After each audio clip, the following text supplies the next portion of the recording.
କାଲି ସକାଳେ ପୁଅ ଲଗେଇଲା ତା ମାମାକୁ, ମାମା ଟିକେ ଆଳୁ ପରଟା କରୁନୁ, ବହୁତ ଦିନ ହେଲା ଆଳୁ ପରଟା କରିନୁ। ତା ମାମା କହିଲା ହଉ ଠିକ୍ ଅଛି ଆଳୁ ପରଟା କରିଦେବି। ସେଠୁ ମୁଁ ସେଠି ଛିଡ଼ା ହେଲା ବେଳେ ଆଳୁ ପିଆଜ ଫିଆଜ ହେଇକି ଗୋଟେ କଷା ଭଳିଆ ହେଉଥିଲା। ମୁଁ ତାକୁ ଦେଖିଥିଲି। କାଲି ତ ମୁଁ କହିଲି ବାସି ରୁଟି ଆଉ ପକୁଡ଼ି ଖାଇକି ମୁଁ ପଳେଇଲି, ମୁଁ ଭୁଲି ଯାଇଛି। ଆସିକି ଘରେ ରାତିରେ ପହଞ୍ଚିଲି, ମୁଁ କହିଲି ଆରେ ଆଳୁ ପରଟା କ'ଣ ହେଇଥିଲା ନା କ'ଣ, ଏମିତି ଆଳୁ କଷା ହେଉଥିଲା, କାହିଁ ଆଳୁ ପରଟା ନା ତମ ପାଇଁ କ'ଣ ହେଇଥିଲା?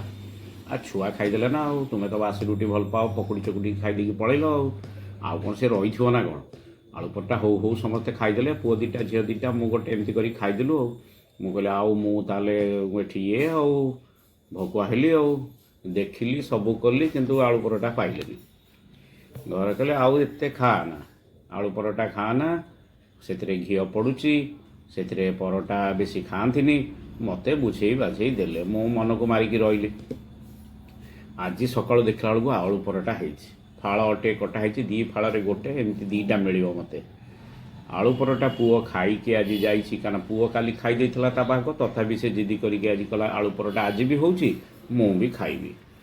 ଘରେ ଯେତେବେଳେ ଆଳୁ ପରଟା ହୁଏ ସେତେବେଳେ ସମସ୍ତଙ୍କ ଭିତରେ ପ୍ରତିଦ୍ୱନ୍ଦିତା ଯେ ଆଳୁ ପରଟାଟା ଭାରି ଟେଷ୍ଟ, ତା ଭିତର ମସଲାଟା ଭାରି ଟେଷ୍ଟ, ଆଉ ଉପରକୁ ଯେଉଁ ଘିଅ ମରା ହେଇକି ଟିକେ ପୋଡ଼ପୋଡ଼ ହେଇଯାଇଥିବ, କିଛି ଆଉ ଦରକାର ନାହିଁ, ସେ ଚଟଣି ଦରକାର ନାହିଁ, ସସ୍ ଦରକାର ନାହିଁ, ରାଗ ଦରକାର ନାହିଁ, ଭାରି ମସ୍ତିରେ ଖାଇଦେଇ ହେବ। ମୋତେ ଯେଉଁ ମିଳିଛି ମୁଁ 1.5ଟା ଖଣ୍ଡ ଖାଇସାରିଲିଣି, ଆଉ ଫାଳେ ଅଛି।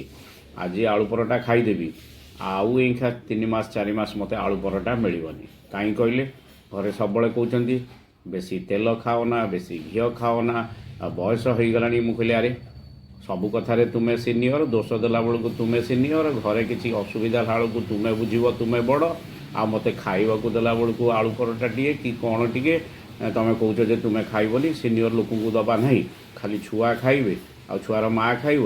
ସେ ଯାହା ହଉ, ଆମ ଭିତରେ ଟଣା ହସରା ହେଇକି ମୁଁ ଯେଉଁ ବାଟେ ହେଲେ 2ଟା ଆଳୁ ପରଟା ପାଇଯାଇଛି, 1.5ଟା ଖାଇସାରିଲିଣି, ଆଉ ଗୋଟେ ଫାଳ ରହିଛି, ତାକୁ ଖାଇକି ମସ୍ତିରେ ଆଜି ଅଫିସ୍ ଯିବି। ଶୀତ ପଡ଼ିଛି ବୋଲି ଏ ସୌଭାଗ୍ୟଟି ମିଳିଛି। ଶୀତ ଦିନରେ ସାଧାରଣତଃ ଏ ଆଳୁ ପରଟା ହୁଏ, ଆମ ଘରେ ବି ହେଇଛି, ଅନ୍ୟମାନଙ୍କ ଘରେ ବି ହେଉଥିବ। ବାହାରେ ଆଉ ଖାଇ ହେଉନି, ଯେଉଁ କାଁ ଭାଁ କେଉଁଠି ଆଳୁ ପରଟା ହେଉଛି ନା, 25 ଟଙ୍କା ନେଲେଣି ଗୋଟା। ଗୋଲ ପରଟାଟେ ଟିକେ ବଡ଼ କରୁଛନ୍ତି, 25 ଟଙ୍କାରୁ ଟିକିଏ କମୁନାହାନ୍ତି। ଯଦି ଖାଇବା ପିଲା ଆପଣ ବା ଖାଇବା ଲୋକ ଆପଣ, 3ଟା ପରଟା ଖାଇଦେଲେ 75 ଟଙ୍କା, କ'ଣ ଟିକେ ଚଟଣି ଫଟଣି ଦେଇଦେଲେ 80 ଟଙ୍କା। ଯାହା ହଉ ଚେଷ୍ଟା କରୁନାହାନ୍ତି, ଘରେ ଟିକେ ଲଗାଉନାହାନ୍ତି ମୋ ଭଳିଆ ଜିଦି କରିକି ଆଳୁ ପରଟା ଟିକେ କରିବା ପାଇଁ। ଘରଣୀ ସହିତ ଆଳୁ ପରଟା କରିକି ଶୀତ ଦିନେ ଯଦି ନ ଖାଇଦେବେ, ଆଉ 15 ଦିନ ମାସେ ପରେ ଯେତେବେଳେ ଗରମ ପଡ଼ିଯିବ, ଆଉ ପରଟା ଭଲ ଲାଗିବନି। ଯଦି ବି ଭଲ ଲାଗିବ, ପେଟ ଗୁଡ଼ୁଗୁଡ଼ୁ ହେବ, ଆପଣଙ୍କୁ ହଇରାଣ କରିବ।